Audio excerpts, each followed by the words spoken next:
তো বন্ধুরা, আমি চলে আসলাম আমার মোবাইল স্ক্রিনে। এখান থেকে যে আইডিটি দেখতে পাচ্ছেন, এই ভাইটির আজকে কন্টেন্ট মনিটাইজেশন এসেছে। এই ভাইটির কিন্তু এর আগে ইনস্টিম অ্যাড দিয়েছিল, কিন্তু ইনি সেট আপ করতে পারেনি। আমি ইনাকে বলেছিলাম যে 1 মাস ওয়েট করেন, 1 মাসের মধ্যে আপনাকে কন্টেন্ট মনিটাইজেশন দিয়ে দিবে। তো আজকে যখন ইনাকে কন্টেন্ট মনিটাইজেশন দিয়ে দিয়েছে, তখন কিন্তু আমাকে আবার বলেছে এবং ইনার আইডি পাসওয়ার্ড আমাকে দিয়েছে। ইনার কন্টেন্ট মনিটাইজেশনটা আমি এখান থেকে সেট আপ করে দিব। তো এখান থেকে সর্বপ্রথম আমরা প্রফেশনাল ড্যাশবোর্ডে ক্লিক করলাম। প্রফেশনাল ড্যাশবোর্ডে ক্লিক করার পর এখান থেকে দেখতে পাচ্ছেন এখানে লেখা আছে you are eligible to start earning with content monetization এখানে আছে। এবং এখান থেকে যদি আমরা নিচের দিকে স্ক্রল ডাউন করে আসি, এই যে মনিটাইজেশন যে সেকশন আছে এখানে দেখতে পাচ্ছেন অলরেডি কিন্তু সেট আপ বাটন এখান থেকে চলে এসেছে। তো আমরা এখান থেকে উপরে যে মনিটাইজেশন সেকশন আছে, এখানে এই যে মনিটাইজেশন লেখা আছে, এই মনিটাইজেশন অপশনের উপর ক্লিক করে দিব। ক্লিক করে দেওয়ার পর এখান থেকে আমরা মনিটাইজেশনের মধ্যে চলে আসলাম। আসার পর এইখানে যে সেট আপ বাটনটি আছে, এই সেট আপ বাটনে আমরা ক্লিক করে দিব। তো এই সেট আপ বাটনে আমরা ক্লিক করে দিচ্ছি। এখানে সেট আপ বাটনে ক্লিক করে দিলাম। দেওয়ার পর আপনার যদি অলরেডি মনিটাইজেশন করা থাকে, অথবা স্টার মনিটাইজেশন করা থাকে, অথবা অন্য যে কোনো মনিটাইজেশন করা থাকে, তাহলে সেই ক্ষেত্রে এরকম অপশন চলে আসবে। আর যদি আগে থেকেই কোনো মনিটাইজেশন করা না থাকে, তাহলে সেই ক্ষেত্রে এর সিস্টেম কিন্তু আলাদা আসবে। নতুন করে পে আউট অ্যাকাউন্ট তৈরি করার অপশনগুলো কিন্তু এখান থেকে চলে আসবে। যদি আপনি সেট আপ করতে পারেন, তাহলে সেটি ভালোভাবে সেট আপ করে নেবেন। না হলে আমার সাথে যোগাযোগ করে আমার কাছ থেকে সেট আপ করে নিতে পারেন। এই ভিডিওর ডেসক্রিপশন বক্সে আমার ফেসবুক পেজের লিঙ্ক দেওয়া আছে। আপনারা যারা ইউটিউব থেকে আমার এই ভিডিওটি দেখছেন, খুব সহজেই আমার ফেসবুক পেজের লিঙ্ক ডেসক্রিপশন বক্সে পেয়ে যাবেন। যদি মনে করেন আমার কাছ থেকে কন্টেন্ট মনিটাইজেশন সেট আপ করে নেবেন, আগে আপনাদের কোনো সেট আপ করা নেই, সেই ক্ষেত্রে নতুন করে পে আউট অ্যাকাউন্টও সেট আপ করতে হবে, তাহলে আমার সাথে যোগাযোগ করতে পারেন। অবশ্যই কিন্তু এটি সার্ভিস চার্জ প্রযোজ্য। তো এখান থেকে আমরা নিচের দিকে অ্যাড টুলস লেখা আছে, এই অ্যাড টুলস এই অপশনটিতে ক্লিক করে দিব। তো অ্যাড টুলস এই অপশনটিতে আমি ক্লিক করে দিলাম। দেওয়ার পর এটি সেটিং আপ কন্টেন্ট মনিটাইজেশন এই বিষয়টি দেখাচ্ছে এবং নিচের দিকে এটি লোড হচ্ছে। লোড হওয়ার পর সম্পূর্ণ এটি সেট আপ হবে। সেট আপ হয়ে কিন্তু চলে আসবে। দেখুন এখান থেকে content monetization set up is okay, এই বিষয়টি কিন্তু আমাকে দেখালো। এবং দেখানোর পর এখান থেকে আমাকে এই যে pay out account set up করার অপশন কিন্তু দিয়ে দিয়েছে। তো আমরা এখান থেকে পে আউট অ্যাকাউন্ট যে অপশনটি আছে, এখান থেকে কিন্তু এটি সেট আপ করবো। এটি সেট আপ করার জন্য আমরা এই যে এখানে set up pay out account লেখা আছে, এই অপশনটির উপর ক্লিক করে দিব। তো আমরা set up pay out account এই অপশনটির উপর ক্লিক করে দিলাম। দেওয়ার পর এখান থেকে কোন বিষয়টি আসে দেখি। এখান থেকে সমস্ত যে বিষয়গুলো আছে, এই বিষয়গুলো আগে থেকে যেগুলো আপনারা দিয়েছিলেন, সেই বিষয়গুলো কিন্তু এখান থেকে চলে আসবে।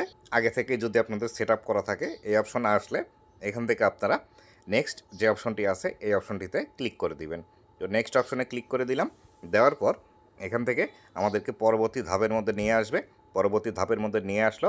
তবে এখান থেকে একটি বিষয় খেয়াল করবেন, এই যে এখানে বিজনেস টাইপ লেখা আছে, এই বিজনেস টাইপ অবশ্যই এখানে আপনাকে ইন্ডিভিজুয়াল বা সোল প্রোপাইটার এটি রাখতে হবে। তো ইন্ডিভিজুয়াল এবং সোল প্রোপাইটার যে বিষয়টি আছে, এটি যদি আপনাদের না থাকে, তাহলে সেক্ষেত্রে এটি কিন্তু অবশ্যই আপনাকে করে নিতে হবে। এটি যদি আপনারা আমার কাছ থেকে করে নেন, তাহলে সেই ক্ষেত্রে আমার সাথে যোগাযোগ করতে পারেন। অলরেডি বলে দিয়েছি, ইউটিউব ভিডিও ডিসক্রিপশন বক্সে আমার ফেসবুক পেজের লিঙ্ক পাবেন। এটির জন্য অবশ্যই সার্ভিস চার্জ প্রযোজ্য।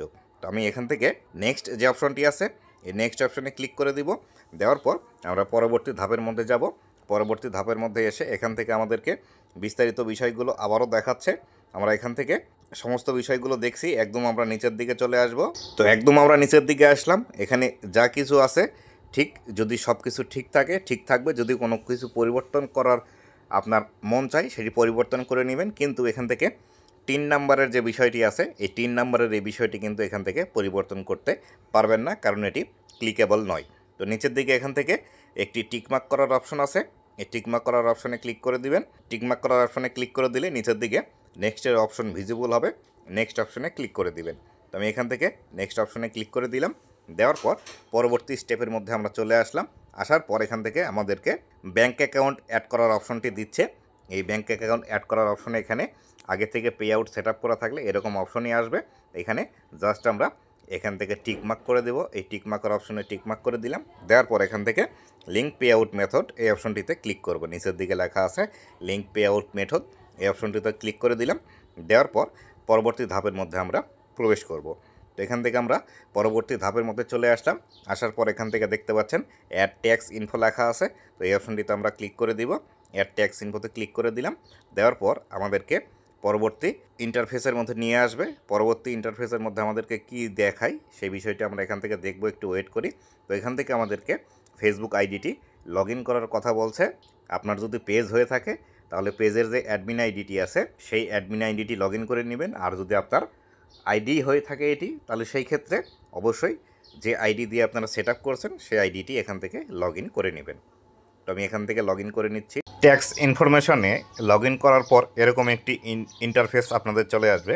এরকম ইন্টারফেস আসলে এখান থেকে কন্টিনিউ অ্যাজ লেখা আছে, এই কন্টিনিউ অ্যাজ এই অপশনটিতে ক্লিক করে দিবেন। তো কন্টিনিউ অ্যাজ এই অপশনটিতে ক্লিক করে দিলাম। দেওয়ার পর একটু ওয়েট করব। ওয়েট করলে পরবর্তী অপশনগুলো আমাদের এখান থেকে চলে আসবে। তো এখান থেকে চলে আসলো। আসার পর এখান থেকে আমরা সর্বপ্রথম সিলেক্ট করব এখান থেকে নো। এখান থেকে আমরা নো দিয়ে দিলাম। তারপরে নিচের দিকে আছে নো, এটিতেও আমরা নো দিয়ে দিব। তো এখান থেকে নো দেওয়ার পর নেক্সট বাটনটি ভিজিবল হবে। আমরা নেক্সট বাটনে আবারও ক্লিক করে দিব। তো নেক্সট বাটনে ক্লিক করে দিলাম। দেওয়ার পর এখান থেকে দেখতে পাচ্ছেন লেখা আছে সিলেক্ট ওয়ান। এই সিলেক্ট ওয়ানে ক্লিক করলে আমাদের এখান থেকে কান্ট্রির লিস্ট চলে আসবে। যে এখানে থেকে আমরা বাংলাদেশ সিলেক্ট করে দিব। আর একটি বিষয় খেয়াল রাখবেন, এখানে যে নামটি আছে এই নামটি আমাদেরকে লিখে সাবমিট করতে হবে। তো তার জন্য আমি এখান থেকে স্ক্রিনশট নিয়ে নিচ্ছি। আপনারাও চাইলে এখান থেকে স্ক্রিনশট নিয়ে নিতে পারেন, নিয়ে দেখে দেখে সেইভাবে লাস্টে গিয়ে সিগনেচার দিয়ে দিতে পারেন। তো আমি এখান থেকে এই অপশনে আসার পর এটি আমাদের কান্ট্রি সিলেক্ট হওয়ার পর এখান থেকে নেক্সট অপশনে ক্লিক করে দিলাম। দেওয়ার পর এখান থেকে আমাদের এখানে একটি সমস্যা হয়ে গেছে। দেখুন এখান থেকে ইনার অ্যাড্রেসটি সম্পূর্ণ দেয়নি, তার কারণে কিন্তু নিচের দিকে দেখতে পাচ্ছেন নেক্সট বাটনটি কিন্তু ভিজিবল হয়নি। এরকম যদি অপশন আসে তাহলে এখান থেকে অবশ্যই আপনাদের গ্রাম এবং পোস্ট অফিসের নাম এখান থেকে লিখে দিতে পারেন, অথবা শুধুমাত্র গ্রামের নাম লিখে দিলেও এখান থেকে হবে। তো এখান থেকে আমি গ্রামের নাম লিখে দিলাম। দেওয়ার পর দেখুন নিচের দিকে নেক্সট বাটন কিন্তু ভিজিবল হয়ে গিয়েছে। তো আমি এখান থেকে নেক্সট বাটনে ক্লিক করলাম। নেক্সট বাটনে ক্লিক করার পর এখান থেকে আবারও নেক্সটে ক্লিক করলাম।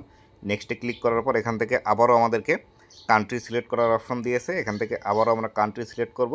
এখানে ট্যাপ করলেই আমাদের কান্ট্রির লিস্ট চলে আসবে। এখান থেকে আমরা বাংলাদেশ সিলেক্ট করে দিলাম। দেওয়ার পর এখান থেকে নেক্সট বাটনে ক্লিক করে দিলাম। দেওয়ার পর এখান থেকে আমরা একদম নিচে চলে আসব। আসার পর এখান থেকে এখানে টিক মার্ক করে দেবো আই সার্টিফাইড ডেট, এবং এখান থেকে আপনাদেরকে যে নামের কথা বলেছিলাম সেই নামটি এখান থেকে আমরা লিখে দিব। এখান থেকে আমি নামটি লিখে দিলাম। দেওয়ার পর এখান থেকে নেক্সট বাটন ভিজিবল হলো। নেক্সট বাটন ভিজিবল হওয়ার পর এখান থেকে আমি নেক্সটে ক্লিক করে দিচ্ছি।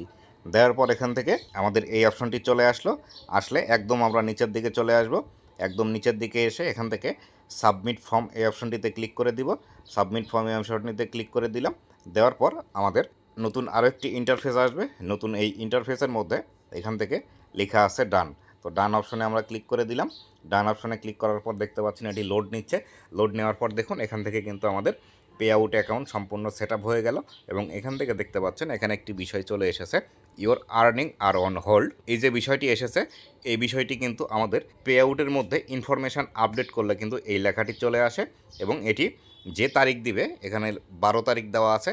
এই 12 তারিখের পর অটোমেটিক এটি কিন্তু ঠিক হয়ে যাবে। আপনাদের যে তারিখটি থাকবে এটি আসলে চিন্তার কোনো কারণ নেই। যে তারিখ এখানে দেওয়া থাকবে এই তারিখের পর অটোমেটিক কিন্তু আপনাদের এটি ঠিক হয়ে যাবে। তো বন্ধুরা, এই ছিল আজকের ভিডিওটি কেমন লেগেছে অবশ্যই জানাবেন, এবং ভবিষ্যতে ফেসবুক রিলেটেড এমন আরও ইনফরমেটিভ কন্টেন্টগুলো পাওয়ার জন্য অবশ্যই আমার ফেসবুক পেজ এবং ইউটিউব চ্যানেলের সাথেই থাকবেন। ধন্যবাদ সবাইকে।